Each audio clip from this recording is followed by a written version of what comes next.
Basically ultimate moment of resistance, जो हम लोग MU वाला फॉर्मूला हम लोगों ने कैलकुलेट किया था, निकाला था, वो वाला फॉर्मूला से जो वैल्यू निकालने डब्ल्यू रीइंफोर्स के लिए वो निकालनी है। अब डाटा क्या क्या गिवन रहेगा हम लोगों को इसमें, पहला अगर बीम के सेक्शन की बात करें, आपको विड्थ ऑफ बीम गिवन होगी, ठीक है।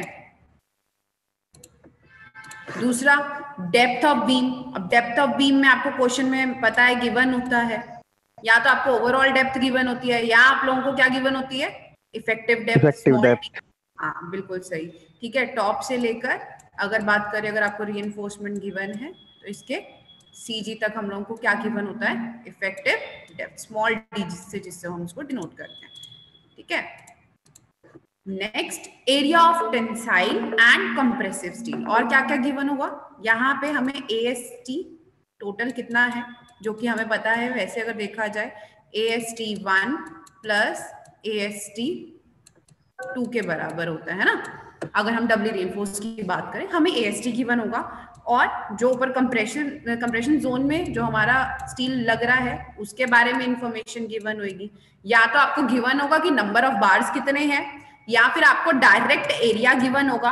अगर नंबर ऑफ बार्स गिवन है, 1 बार है, 2 बार है, गिवन है कि 16 mm का बार यूज कर रहे हो या फिर 20 mm का यूज कर रहे हो, उसके ऊपर डिपेंड कर रहा है। 2 बार है तो आपको पता है ना कि क्रॉस सेक्शनल एरिया क्या होता है, π/4 d²। हाँ जी, जितने नंबर ऑफ बार्स होंगे into n number of bars, उससे मल्टीप्लाई कर देंगे तो हमारे पास क्या आ जाता है, एरिया ऑफ स्टील। ये तो सबको पता है ना। नेक्स्ट अगर हम बात करें, हमें और क्या गिवन होगा, कंक्रीट के बारे में स्पेसिफिकेशन FC के, या तो पता होगा गिवन हो क्वेश्चन में M20, 40, 30 जो भी वैल्यू होगी वो हमारा क्या होता है, FC के यूनिट्स क्या होती है, न्यूटन पर mm², ठीक है। याद है ना ये चीजें, ये बेसिक चीजें पता है हम सब, हमें ये। Next grade of steel, again हमें गिवन होता है, Fe415 यूज कर रहे हो, Fe250 यूज कर रहे हो, तो जो भी ग्रेड है वो हमारे पास Fy गिवन होता है। इफेक्टिव कवर भी क्वेश्चन में गिवन होता है, दैट इज D'। आपको पता है अभी जब हम लोगों ने एनालिसिस किया था, तो जो आपका यहाँ पे ये जो वैल्यू होती है, जो इसको हम लोग क्या बोल देते हैं, D'। इफेक्टिव कवर कहाँ से लेकर कहाँ तक होता है आप लोगों का, ये जो आपका रीइंफोर्समेंट है कंप्रेसिव जोन में, उसके CG से लेकर बीम के ऊपर टॉप फाइबर तक, उसको हम लोग D' से डिनोट करते हैं। हमें ये सारी वैल्यूज गिवन होंगी। नहीं गिवन, अगर आपको कैपिटल D गिवन है तो आपको गिवन होगा क्वेश्चन में कि आप इफेक्टिव कवर कितना प्रोवाइड, अगर नहीं भी गिवन है तो आपको, मैंने आपको पहले भी बताया था, तो आप लोगों को अप्रॉक्स 50 mm लेकर चलना होता है, ठीक है। तो this is what effective cover. वैसे आप लोगों के हिसाब से जो आप लोगों का जितना कोर्स है, आप लोगों को गिवन होगा तो आप लोगों को इफेक्टिव कवर कैलकुलेट करने की जरूरत है। आप लोगों को गिवन होता है, आपको स्टैंडर्ड उठाना है 50 mm इफेक्टिव कवर।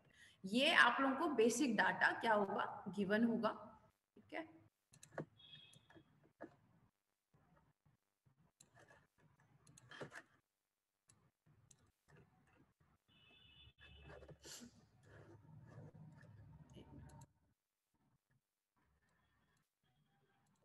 नेक्स्ट अब हमें क्या है, हमें क्या निकालना था, अल्टीमेट मोमेंट ऑफ रेजिस्टेंस। अब हमें गिवन डाटा तो पता है, तो अब नेक्स्ट स्टेप क्या है, जब हमें ultimate moment of resistance MU निकालना है, तो बच्चे हमें पता है कि जब हम ASC निकालना है, ASC के लिए हमें स्ट्रेसेस भी चाहिए, कंप्रेसिव जोन में जो स्टील है उसके लिए अंदर कितने स्ट्रेसेस इंड्यूस हो रहे हैं वो वैल्यू भी चाहिए। तो मैंने आपको बताया था, जब हमें FSC निकालने के लिए हमें क्या चाहिए, D'/D की रेशो। D' क्या है, इफेक्टिव कवर है हमारा, यहाँ पे जो ऊपर जो कंप्रेसिव जोन में जो हम लोगों ने स्टील प्रोवाइड किया है, वहां पे जो स्टील है उसके ऊपर जो टॉप फाइबर से लेकर उसके CG तक, that is D'। Effective depth ऊपर टॉप फाइबर से लेकर जो यहाँ पे आपका टेंसाइल जोन में स्टील है उसके CG तक जो डेप्थ है, दैट इज स्मॉल d। इन दोनों का रेशो निकाल लो। अब वो जो रेशो आप लोगों की आ गई है, मैंने आपको एक टेबल बताया था, उसके कॉरेस्पॉन्ड स्टील कौन सा है, ठीक है, और हमारा मतलब बेसिकली ग्रेड कौन सा है, ये वाला टेबल यूज होएगा। Let me show you this table, can you see this table? Yes ma'am. है ना, हम D'/D की क्या निकाल लेंगे, रेशो निकाली। अब और यहाँ पे हमें क्या है, ग्रेड्स गिवन है 250, 415 और 500। मान लो अगर आपका एग्जैक्ट D'/D की रेशो 0.100 आ रही है और ग्रेड हमारा 415 है, तो हमारी वैल्यू क्या हो जाएगी बच्चे, 353। किसकी, FSC, यूनिट क्या है, न्यूटन पर mm स्क्वायर। मैंने आपको बोला था ये टेबल हमारा SP16 में है। SP16 क्या है, बेसिकली जितने भी टाइप के स्टील्स हमारे मार्केट में अवेलेबल है उनकी कितने स्ट्रेसेस, उनके सेक्शन और उसका फिर मोमेंट ऑफ इनर्शिया सेक्शन के हिसाब से वो सारा डिटेल जो स्टील का है वो हमारा उस SP16 में है। तो ये टेबल वहां से पिक किया हुआ है, ये ऑलरेडी डिफाइंड वैल्यूज है। हमें ये D'/D के लिए FSC जब निकालना है ये टेबल यूज करना है। ठीक है, यहाँ तक कोई दिक्कत, यहाँ तक समझ आया? अगर हाँ, एक और चीज, ये तो अगर एग्जैक्ट वैल्यू आती है रेशो की 0.125 0.100, मान लो अगर यहाँ कहीं बीच में हमारी वैल्यू आती है D'/D की 0.11, ठीक है, तो उस केस में हमें पीछे वाली वैल्यू नहीं पिक करनी, हमें D'/D इस एग्जैक्ट वैल्यू के लिए लेना है 0.125, मतलब इस वैल्यू से हायर के लिए लेना है। समझे? नहीं समझ आया तो मैं दोबारा बोलूं? हाँ जी बच्चे बोलो। यस मैम, आ गया समझ। आ गया। किसी को नहीं आया तो मैं दोबारा पूछूं? परिधि, आर यू देयर? परिधि एंड काजल?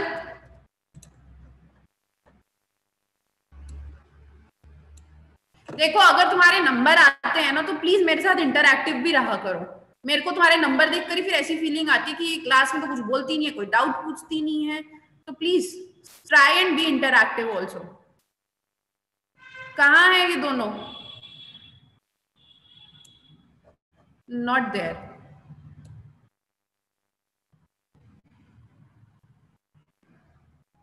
Very good. चलो, ये चीज क्लियर हुई कि अगर D'/D की रेशो 0.11 है, एग्जैक्ट वैल्यू नहीं है, इन दोनों के बीच में कहीं लाई कर रही है, तो हमें हायर वैल्यू पिक करनी है। तो अगर Fe415 है तो हम लोग किसके लिए पिक कर लेंगे? 0.125 के लिए। तो वैल्यू क्या यूज करेंगे? 347.5 न्यूटन पर mm स्क्वायर। किसकी वैल्यू है ये? FSC। ठीक है, स्ट्रेसेस इन स्टील, जो कि हमारे कंप्रेसिव जोन में प्रोवाइड कर रखा है हमने स्टील, उसके लिए। ये तो हो गया D'/D की वैल्यू। ठीक है, नेक्स्ट जरा देखते हैं।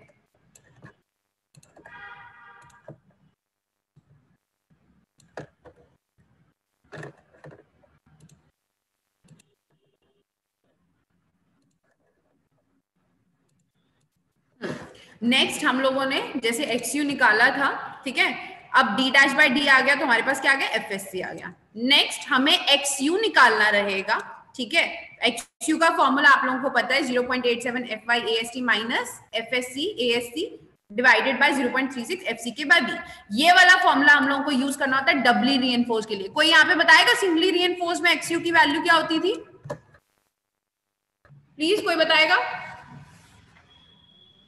0.87 FY/AST upon 0.36 FCK by B। बस ये एक एक्स्ट्रा टर्म क्योंकि हम लोग माइनस कर रहे हैं इसमें से, क्योंकि हम लोगों ने बीम के सेक्शन में अब डबली रीइंफोर्स में कंप्रेसिव जोन में टॉप में ये प्रोवाइड कर रखा है स्टील इन कंप्रेसिव जोन। ठीक है, तो हम लोग उसके स्ट्रेसेस माइनस कर रहे हैं। ठीक है, फाइन। तो ये हम लोगों ने पूरा कैलकुलेट किया था। आई होप उसमें कोई दिक्कत नहीं है, नहीं तो आप अपने प्रीवियस कंसेप्ट रिवाइज कीजिए, हमने पूरा किया था, ये कैसे आया था ये फॉर्मूला। ठीक है, नेक्स्ट अब तो टेस्ट भी दे दिया, तो आई होप सबको फॉर्मूला स्टेप्स पे होने चाहिए। नेक्स्ट हमें XU मैक्स को निकालना है। किसके ऊपर डिपेंड करता है XU मैक्स? कि हम कौन सा स्टील यूज कर रहे हैं, Fe250 यूज कर रहे हैं कि Fe415 यूज कर रहे हैं? जल्दी से कोई मुझे बताए क्या क्या वैल्यूज है XU मैक्स की? 0.53D, 0.48, 0.46D। हाँ जी बोलो, सही बोल रहे थे। फनिश 0.53D, हाँ, 0.48D, बिल्कुल, और 0.46D। फाइन। ठीक है, ये वाली वैल्यूज हमारी किसकी है? XU मैक्स के लिए। अगेन मैंने नीचे यहाँ पे टेबल में आप लोगों को दिखा देती हूँ। ठीक है,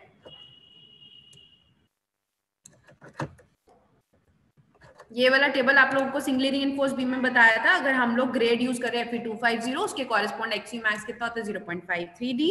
415 यूज करें तो उसके correspond XU max 0.48D। 500 use करें तो 0.46D। तो यहां से ये नेक्स्ट स्टेप क्या है कि हम लोगों को क्या निकालना रहेगा? XU मैक्स, डिपेंडिंग अपॉन कि हमारा ग्रेड क्या है स्टील का, कौन सा सरिया यूज कर रहे हैं हम लोग। ठीक है, आइए चलिए अब जब आप लोगों ने यहाँ से XU निकाल लिया, यहाँ से XU मैक्स निकाल लिया, जैसे सिंगली रीइंफोर्स में कर रहे थे वैसे यहाँ पे करना है। कंपेयर कीजिए, अगर आपकी XU जो एक्चुअल XU है, जो हमारे पास डाटा गिवन है उससे जो निकाला, और स्टैंडर्ड जो आपका XU मैक्स है, अगर XU हमारा लेस आता है XU मैक्स से, तो हमारी बीम किस तरह की होती है, अंडर रीइंफोर्समेंट बीम्स होती हैं। और अगर XU ज्यादा आता है XU मैक्स से, तो किस तरह की बीम होती है, ओवर रीइंफोर्स बीम होती है। ठीक है, नेक्स्ट अब निकालना क्या है, अल्टीमेट मोमेंट ऑफ रेजिस्टेंस। इसमें याद रखना, अनलेस एंड अनटिल आप लोगों का मतलब यहाँ पे जो फॉर्मूला, जैसे वहां पे तो हम लोग देखते थे ना, पहले कंपेयर करते थे किस तरह का बीम है, ओवर रीइंफोर्स्ड है तो हमारा पहले क्या फेल करेगा, कंक्रीट फेल करेगा, तो हम कंक्रीट के हिसाब से निकालते थे। यहाँ पे जो, अगर मैं अभी आपको कोड्स में दिखाऊंगी, NXG है हमारे कोड्स में, पेज 96 है कोड का, वहां पर हम लोगों को जो वैल्यू यूज करनी है वो ये वाली वैल्यू यूज करनी है। मैंने आप लोगों को C1 और C2 की हेल्प से ये फॉर्मूला कैसे बना, मैंने आप लोगों को वो भी बताया था। ठीक है, जिसको अगर वो वाला एनालिसिस अगर नहीं याद होता, नहीं समझ आता है, तो kindly go through your codes और अपना पहले प्रीवियस कंसेप्ट्स भी रिवाइज कीजिएगा जो कराए थे। हमने ये फॉर्मूला निकाला था ना C1 और C2 की मदद से। C1 को हमने मल्टीप्लाई किया था किससे, लीवर आर्म से। उसके लिए लीवर आर्म कितना था, D - 0.42 XU, और फॉर्मूला क्या था 0.36 FC के B into XU, प्लस हम लोगों ने क्या किया था C2 FSC into ASC into D - D dash. ये C1 C2 वाली जो डेरिवेशन करी थी ना, ये वहां से फॉर्मूला जो था, हम वहां से moment, ultimate moment of resistance ये वाला यूज करेंगे। FC के हमें गिवन होता है, B भी होता है, XU हम यहाँ पे अगर अंडर रीइंफोर्स्ड है तो एक्चुअल वाला XU जो है वो यूज करेंगे। अगर ओवर रीइंफोर्स्ड बीम आती है तो बच्चे याद रखना हम XU मैक्स यूज करते हैं, क्योंकि ओवर रीइंफोर्स्ड बीम हम लोग कभी डिजाइन नहीं करते हैं, हम दोबारा से रीडिजाइन करते हैं, तो उस केस में हम लोग XU कौन सा यूज करेंगे, XU मैक्स यूज करेंगे। ठीक है, प्लस FSC हम लोग निकाल लेंगे D डैश बाय D से। ASC एरिया ऑफ स्टील आपको क्वेश्चन में गिवन होगा। अगेन D आपकी इफेक्टिव डेप्थ है, D डैश आपका इफेक्टिव कवर है। ठीक है, ये हमारा हो गया फर्स्ट टाइप का क्वेश्चन। अब let me show you through ये जो, एक बार मैंने आपको NXG दिखाना है कोड का। ये जो हमने मोमेंट ऑफ रेजिस्टेंस है, ये आपके एज इट इज ये वाले फॉर्मूला स्पोर्ट्स में भी गिवन है। मैंने तो आप लोगों को निकालने भी बताया ना कि कैसे निकले, लेकिन कोड्स में ये एज इट इज इस तरह से हमें मेंशन है। NXG ये कोड्स में आपको दिखेगा IS 456-2000 में। ये क्या है, moment of resistance for rectangular and T section. हमारी बीम किस तरह का सेक्शन है, रेक्टेंगुलर सेक्शन है। ठीक है, तो क्लॉज 38.38 जो है आपका, वहां पर आपका टी सेक्शन वगैरह का और रेक्टेंगुलर सेक्शन के बारे में सारा गिवन है, लेकिन यहाँ वाला जो NX सारा मोमेंट्स का गिवन है। ध्यान से देखिए जरा, ये वाला आप सबको दिख रहा है पेज जो हमने ये निकाली थी ना वैल्यूज, ये दिख रहा है ना। ये देखो, रेक्टेंगुलर सेक्शन में अगर तुम्हारा, जैसे हम लोगों ने वहां पे किया था singly section without compression reinforcement, मतलब अगर आपकी ये बीम है, हमें पता है बीम दो सेक्शंस में कंसीडर करके चलते हैं। कंप्रेशन जोन में अगर कोई स्टील नहीं है, विदाउट कंप्रेसिव रीइंफोर्समेंट है, मतलब सरिया सिर्फ कहाँ है, यहाँ पे टेंसाइल यहाँ पे, उस केस में ये वाला फॉर्मूला है, कोड में पूरा गिवन है XU by D का। ठीक है, जो हम निकालते थे ना XU के actual XU 0.87 FY AST 0.36 FC के B, यहाँ ये D इन्होंने एक्स्ट्रा प्रोवाइड किया हुआ सिंप्लीफाई करने के लिए। तो XU by D आपका यहाँ से आता है, जो आप कंपेयर करके बताते हो ओवर रीइंफोर्स, तो ये कोड में गिवन है ये formulas. Next, if the XU by D is less than the limiting, मतलब अगर आपका कौन सा केस है, अंडर रीइंफोर्स्ड का केस है, तो आप लोगों का कौन सा होता है मोमेंट ऑफ रेजिस्टेंस। अगर अंडर रीइंफोर्स का केस होता है तो यही वाला वैल्यू यूज करके चलते हैं ना, 0.87 FY AST D, यही वाला यूज करके चलते हो। इन्होंने सिंप्लीफाई कर रखा है। ठीक है, फाइन, तो ये वाला फॉर्मूला होता है हम लोगों का। ठीक है, यस मैम। नेक्स्ट, अगर आपका जो दूसरा केस होता है कि अगर आपका लिमिटिंग वाला जो मोमेंट होता है, वो आपका NXG में क्लॉज नंबर 3 में गिवन है, मतलब 3 थर्ड पॉइंट कह लो। ये देखिए, जो हम लोगों ने MU लिमिटिंग निकाला था ना सिंगली रीइंफोर्स का, वो इस पॉइंट में गिवन है। mu limiting equal to 0.36 xu max by d। वहां पे क्या था हम लोगों का फॉर्मूला, क्या था कोई बताएगा? ये सिंप्लीफाई करके इन्होंने लिखा हुआ है, मैंने तो आप लोगों को सिंप्लीफाई करके नहीं बताया, मतलब मैंने तो आपको डायरेक्ट डेरिवेशन से जो वैल्यू आती थी क्या आती थी, mu लिमिटिंग क्या होता था अगर हमारा कंक्रीट पहले फेल कर रहा है या फिर लिमिटिंग की वैल्यू 0.36 FCK होता था, ठीक है, इनटू क्या Yes, होता sir. था जल्दी बोलो, B into XU max.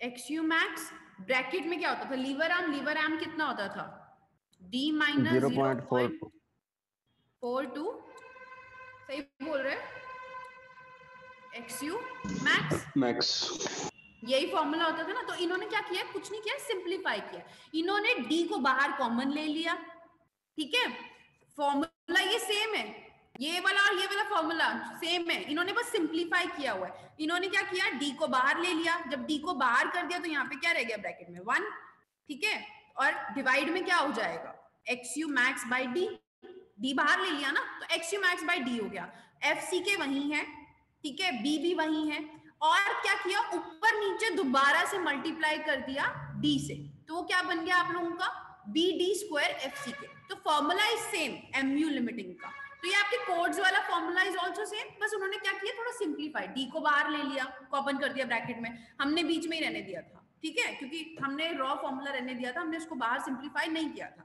Code में आपको सिंप्लीफाई करके लिखा हुआ है ज्यादा, फाइन। तो ये देखो यहाँ पे MU लिमिटिंग भी आपको गिवन है कोड में, पेज नंबर ये 96 है, तो ये सारी चीजें आपको कोड में गिवन है, ठीक है, जो मैंने आप लोगों को प्रॉपर बताया था कि कैसे निकल रही है, तो एक्चुअल में ये सारा डाटा हम लोगों को कहाँ गिवन होता है, कोड में। और अब अगर क्या कह रहे हैं, if XU by D is greater than the limiting value, the section should be redesigned। मैंने आपको बोला था ओवर रीइंफोर्स के केस में क्या होता है, हमें सेक्शन क्या करना होता है, रीडिजाइन करना होता है। अगर हमारा XU by D क्या होता है, ग्रेटर आ जाता है ये वाली लिमिटिंग वैल्यू से, जो ऊपर जो थी ना वैल्यू, ठीक है, अगर लिमिटिंग वैल्यू से ज्यादा आ जाता है तो हमारा दोबारा से हमें उसको रीडिजाइन करना होता है, क्योंकि बीम कैसी होती है ओवर रीइंफोर्स, और उस केस में मोमेंट कैसा निकाल लेते हैं हम लोग, MU लिमिटिंग का ही कंसीडर करते हैं। नेक्स्ट अगर आपको एक और चीज यहाँ पे देखो, ये तो था सिंगली रीइंफोर्स तक का, नेक्स्ट क्या कह रहा है कि अगर आपका सेक्शन विद कंप्रेशन रीइंफोर्समेंट है, मतलब डबली रीइंफोर्स्ड, मतलब नीचे यहाँ पर भी प्रोवाइड कर रखा है रीइंफोर्समेंट और ऊपर भी प्रोवाइड किया हुआ है, तो डबली रीइंफोर्स बीम होगी, लिखा हुआ है ना विद कंप्रेशन रीइंफोर्समेंट, ऊपर वाला क्या था विदाउट, तो वो कैसी बीम हो गई थी हमारी, सिंगली रीइंफोर्समेंट, है ना।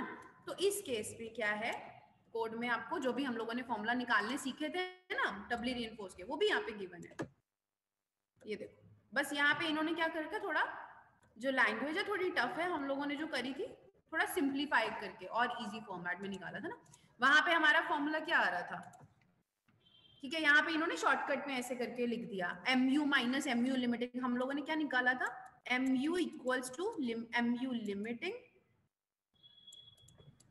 Plus FSC ASC D minus D dash, तो ये हमारा क्या था C2, और ये वाली वैल्यू क्या थी MU लिमिटिंग की, C1 की वजह से आ रही थी ना, जो कि किसके बराबर थी 0.36 FCK B, बोलेगा कोई, बोलो XU max, हाँ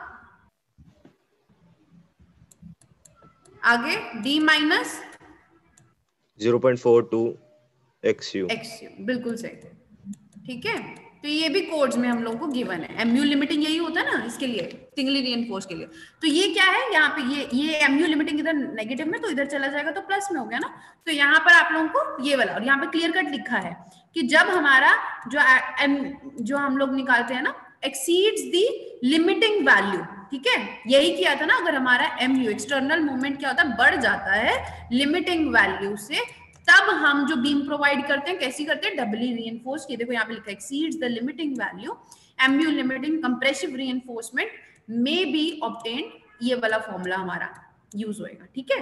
तो ये सारा हमें कोड्स में गिवन है, जो कि मैं आपको पहले समझा चुकी हूँ कि कैसे आया, क्यों आया, तो ये NX G में given. Now get back to numerical, मैं ये सिर्फ एक दिखाना चाहती थी कि ये कोड्स में कहाँ गिवन है, ठीक है। तो याद रखना कोड्स में ये सारा मोमेंट वाला जो कंसेप्ट NHG में पेज नंबर 96 में आपके कोड्स में है। काइंडली इसको खुद गो थ्रू करना, क्योंकि ये सारा मैं एक्सप्लेन आप लोगों को पहले कर चुकी हूँ, ये सिर्फ मैं दिखाना चाह रही थी। ये तो था चलो एक न्यूमेरिकल की टाइप जो हम लोगों ने स्टेप्स डिस्कस किए थे। अभी नेक्स्ट स्टेप जो हम लोगों ने करना है क्या है, to find area of tensile and compressive steel, मतलब AST निकालना है और क्या निकालना है, ASC। पहली टाइप अभी सिर्फ स्टेप्स डिस्कस किए, ठीक है, अभी करेंगे भी, पर एक बार इंट्रोडक्शन जस्ट दे रही हूँ कि टाइप्स की कैसे। क्वेश्चन में हमें बीम की विड्थ गिवन होगी, D गिवन होगा, स्मॉल d गिवन होगा, FCK गिवन होगा, FY गिवन होगा, D डैश मतलब आपका इफेक्टिव कवर गिवन होगा कंप्रेसिव स्टील का, फैक्टर्ड मोमेंट मतलब बाहर से कितना मोमेंट लग रहा है वो गिवन होगा। नेक्स्ट निकालना क्या है, एरिया ऑफ स्टील। अगेन हम लोग क्या क्या इसमें यूटिलाइज करेंगे, हमें FSC चाहिए तो हम D डैश बाई D की रेशियो निकाल लेंगे क्योंकि वो तो गिवन है। उसके correspond again table 8.2 go through करेंगे जो मैंने आपको दिखाया था, उसके कॉरेस्पॉन्ड FSC निकल जाएगा। XU मैक्स आप लोगों को पता है, हम लोग डिपेंडिंग अपॉन स्टील की कौन सा ग्रेड है उसके हिसाब से हम लोग फॉर्मूला लगाएंगे। 0.53D हो गया, 0.46, ये सारे फॉर्मूलाज हम लोग लगाएंगे और अपना डिपेंडिंग अपॉन कि स्टील का ग्रेड कौन सा है XU मैक्स निकल जाएगा। देन MU लिमिटिंग कैलकुलेट करना है हम लोगों को, ठीक है, जो कि सिंगली रीइंफोर्स के हिसाब से। देन आप लोगों को MU2 चाहिए। MU2 क्यों चाहिए, क्योंकि हम जो एक्स्ट्रा मोमेंट है, हम लिमिटिंग में से जो आपका एक्सटर्नल लोड है, एक्सटर्नल मोमेंट है, एक्सटर्नल मोमेंट में से लिमिटिंग माइनस कर दोगे तो हमारा जो एक्स्ट्रा एक्सटर्नल मोमेंट है जिसके लिए हम लोगों को क्या प्रोवाइड करना है, AST2, वो कैलकुलेट करेंगे। अब AST2 के लिए मैंने आपको फॉर्मूलाज वगैरह पूरे बता रखे थे, ये तो आपका AST1 के लिए हो गया। AST2 के लिए बस हमारा जो लीवर आर्म है वो चेंज होता है, वो क्या बन जाएगा, D माइनस D डैश, ठीक है। AST1 AST2 निकाल लेंगे इस तरह से, ठीक है।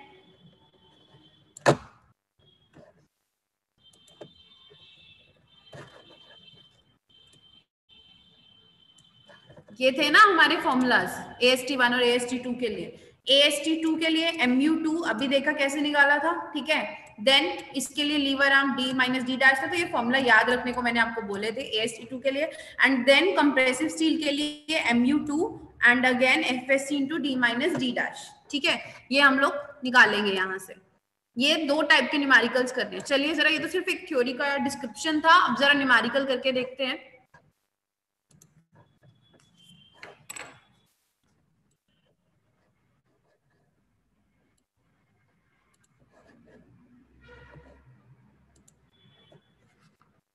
आप लोग ही मेरे को कैलकुलेट करके बताएंगे, ठीक है, साथ साथ। पहला न्यूमेरिकल क्या है, a doubly reinforced rectangular beam section is 250 mm wide. कहने का मतलब क्या है कि ये अगर आपकी बीम हो गई, ठीक है, तो बी गिवन क्या है, यहां लिख लेते हैं, गिवन विड्थ गिवन है, कितनी है विड्थ हमारे पास, 250 mm, ठीक है। तो ये चीज क्या हो गई हमारी, विड्थ कितनी हो गई, 250 mm। और क्या गिवन है, 450 mm क्या है, बोलेगा कोई क्या है, and 450 mm deep to the centre of the tensile reinforcement. कौन सी डी है ये, एक्सेप्ट फानिश, कोई बताएगा, कैपिटल डी है स्मॉल डी है, स्मॉल डी है। तो हमारे पास स्मॉल डी गिवन है, ठीक है, कितना हो गया, 450 mm, ठीक है। Next, to the center of the tensile reinforcement, it is reinforced with 2 bars of 16 mm dia in the compression reinforcement। तो ये वाले बार्स कहाँ पे है, 2 mm वाले ऊपर होंगे कंप्रेशन जोन में है ना, बिल्कुल सही है। इसका कितना डाया के है, 16 mm। बार कितने हैं, नंबर ऑफ बार 2 बार है, तो इसलिए 2 से शो किया है, ठीक है, 2 बार्स 16 mm। तो यहाँ पे हम लोगों को अगर देखा जाए, चलो ये बाद में देखते हैं अभी। नेक्स्ट क्या है, at an effective cover of 50 mm, ठीक है। किसका है ये इफेक्टिव कवर,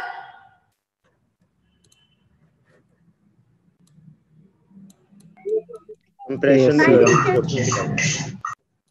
डी डैश हो गया ना 50 mm, इफेक्टिव कवर बोला है ना, तो ऊपर से अगर देखा जाए तो डी डैश यहाँ पे कितना हो गया, यहाँ पे 50 mm, ठीक है। हाँ कि ना, सुन रहा है कि नहीं सुन रहा है? Yes yes ma'am.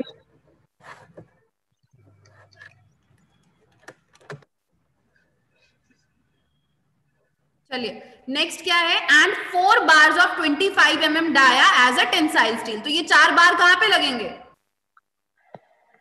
नीचे टेंसाइल जोन में। नीचे लगेंगे मैम। बिल्कुल सही, 3 4। कितने डाया के हैं? 25 mm, ठीक है। अब और क्या गिवन है, यूजिंग M20 ग्रेड यूज कर रहे हैं। कंक्रीट का कौन सा है, सॉरी कंक्रीट का M20 और स्टील का कौन सा है, Fe250। तो हमारा FCK क्या हो गया, बोलिए जल्दी बोलो। 20 न्यूटन पर mm स्क्वायर। बिल्कुल सही, ठीक है।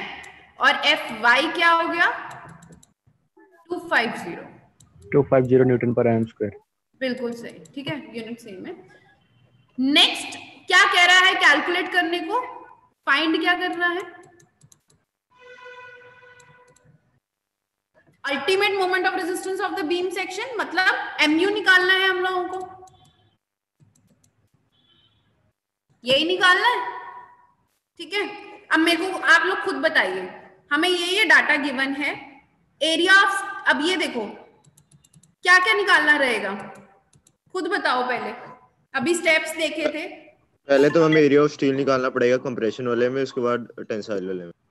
बिल्कुल सही, सबसे पहले तो हम लोग क्या निकालेंगे, फर्स्ट चीज क्या निकालेंगे, ASC चाहिए हम लोगों को, और हमें टेंसाइल के लिए भी गिवन है। अभी मैंने आपको जो स्टार्टिंग में बताया था, हमें नंबर ऑफ बार्स भी गिवन है, तो क्या करेंगे, क्रॉस सेक्शनल का एरिया क्या होता है, 2 बार ऊपर है तो ASC के लिए क्या हो जाएगा, 2 इंटू, जरा बताइए, एक सिंगल का क्या होता है, पाई बाय 16 का स्क्वायर।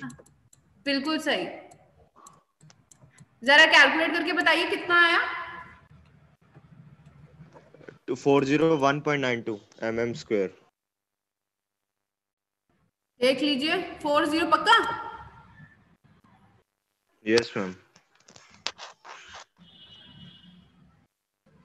चलो देख लेना कैलकुलेट यही करके, है मैम, कितना जल्दी बोलो, 401.92 ही है। वेट 401.92, चलो इसको हम अप्रोक्सीमेट लिख दे 402, ठीक है, 402 mm स्क्वायर, राउंड ऑफ कर दिया ना, ठीक है। नेक्स्ट AST जरा बताइए कितना होगा, एरिया ऑफ स्टील कितने हैं, 4 बार हैं, 1964.5 1964.28 1964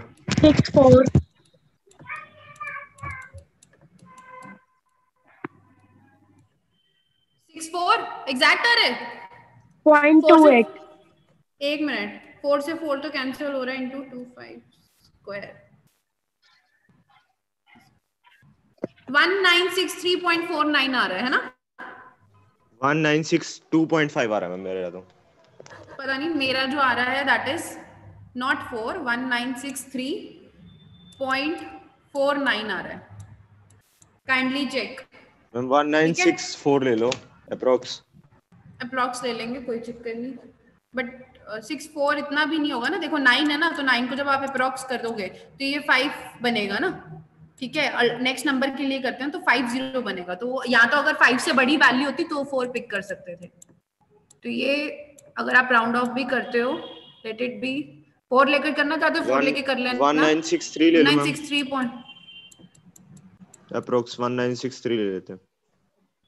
4 लेना है 4 ले लो, ठीक है। बट अगर आप राउंड ऑफ रूल लगाते हो तो ये 9 नेक्स्ट नंबर अगर करते हो +1 करते हो तो 50 बनेगा, ठीक है। अगर 6 आ रहा होता तो मैं 4 उठा लेती, अगर 5 से नीचे होता तो हम कम वाली वैल्यू ले लेते हैं, तो मैंने इतना ही लिया है अप्रॉक्स। एक बार मेरे को ये भी तुम्हारा देखने दो कितना आ रहा था, सही भी है कि नहीं?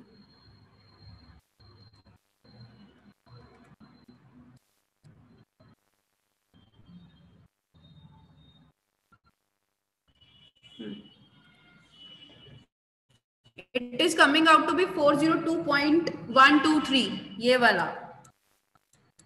आप लोग अपना कैलकुलेटर यूज कर रहे हैं, क्या यूज कर रहे हैं?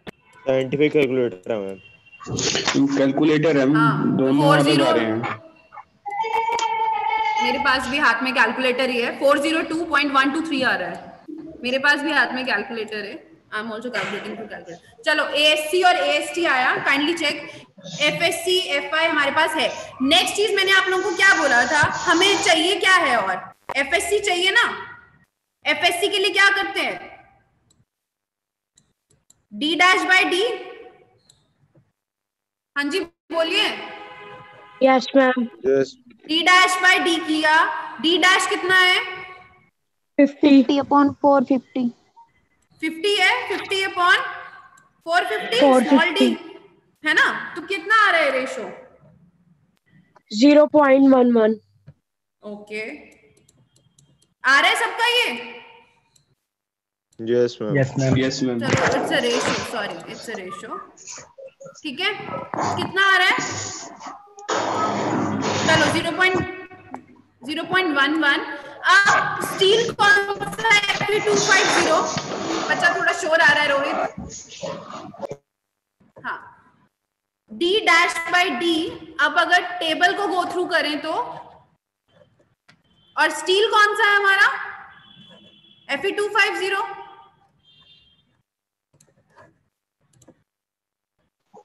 Yes ma'am. 217.5।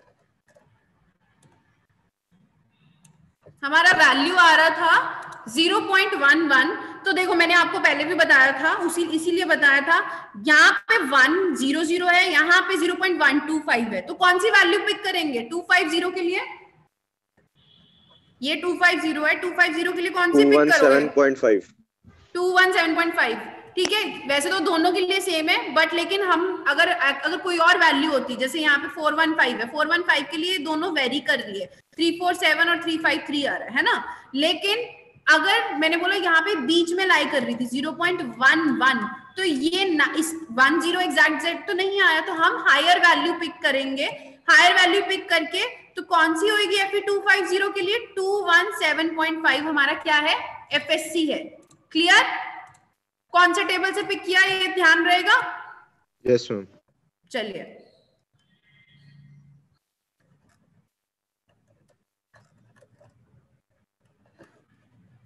चलो नेक्स्ट देखते हैं, नेक्स्ट स्टेप क्या है। अब हमारे पास यहां से एफएससी आ गया। Let me right. तो इसके कॉरेस्पॉन्ड हमारा एफएससी कितना हो गया? 217.5 न्यूटन पर mm स्क्वायर। नेक्स्ट हम लोगों को क्या चाहिए? अब नेक्स्ट स्टेप क्या होगा खुद बताइए। mu डी निकालेंगे। डैश बाय डी से निकाल लिया। क्या निकालना है? mu। mu तो निकालना है। mu के लिए हम लोग को क्या क्या चाहिए रहेगा? xu चाहिए रहेगा। एग्जैक्टली। तो क्योंकि हम कंपेयर करेंगे ना कि हमारा कैसा बीम कैसा है, वो भी तो पता होना चाहिए ना, ओवर रीइंफोर्स्ड है क्या है। तो जरा xu का फॉर्मूला बताइए। xu क्या था? 0. देखो 87 तो ऊपर नीचे दोनों जगह है ना, रीइंफोर्समेंट तो दोनों जगह है। तो हमें पता चल गया कि बीम कौन सी है, डबली रीइंफोर्स्ड। तो जरा फॉर्मूला क्या था? 0.87 Fy AST FSC minus FSC ASC। Exactly हाँ, 0.36 FCK into B। Last 1 minute रह गया है, तो दोबारा रिज्वाइन कर लेना, ठीक है। तब तक ही कैलकुलेट करके रखो। अब Fy हमारे पास है। Fy कितना हो गया? सॉरी क्या है, कौन सा Fy है? 250। ठीक है, एरिया ऑफ स्टील कैलकुलेट किया हुआ है, वो पुट करो। FSC अभी ये निकाला है 217.5, वो पुट कर देना। एरिया ऑफ ASC क्या निकाला था? 402 आ रहा था आप लोगों को, मैंने अभी कैलकुलेट किया, मेरा आ रहा है 402.123। ज्यादा फर्क नहीं है। तो आप यहाँ पे ASC पुट करना 0.36। FCK हमारा कौन सा है? कौन सा है वैल्यू, क्या है FCK की 20 है 20 है मैम। तो 20 इट्स ऑब्वियस। जरा पुट करके मेरे को वैल्यू कैलकुलेट करके बताना क्या आ रही है। और XU तो आ गया, ग्रेड